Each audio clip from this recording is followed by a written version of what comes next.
Zaten beni yetiştirip bu ellere yolladım. Bu torbağa kurban değil, Allah'a ısmarladım.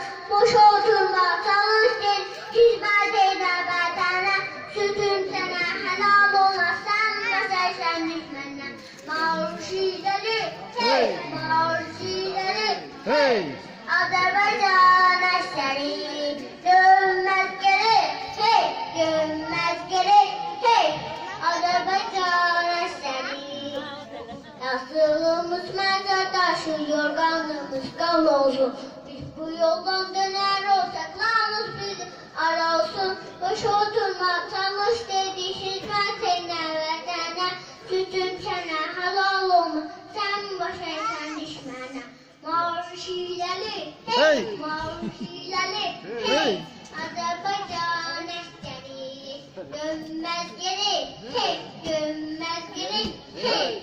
Azerbaycan eşleri, yastığımız mezar taşı, yorganımız kan olsun.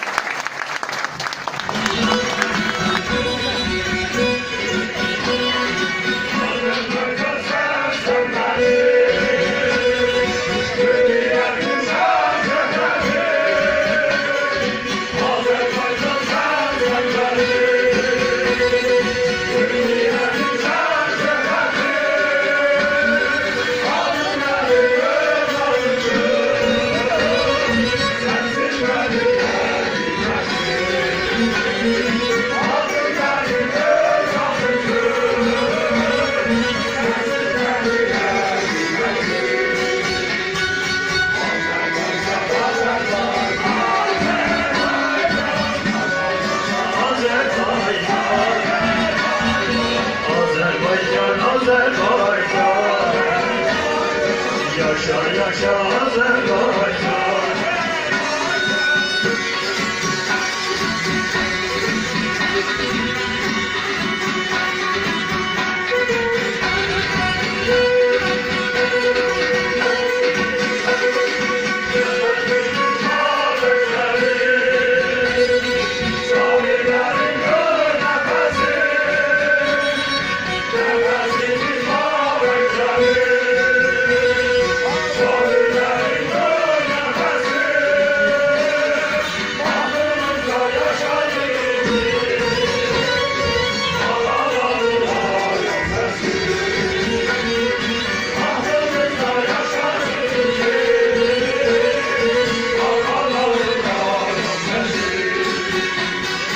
Azerbaycan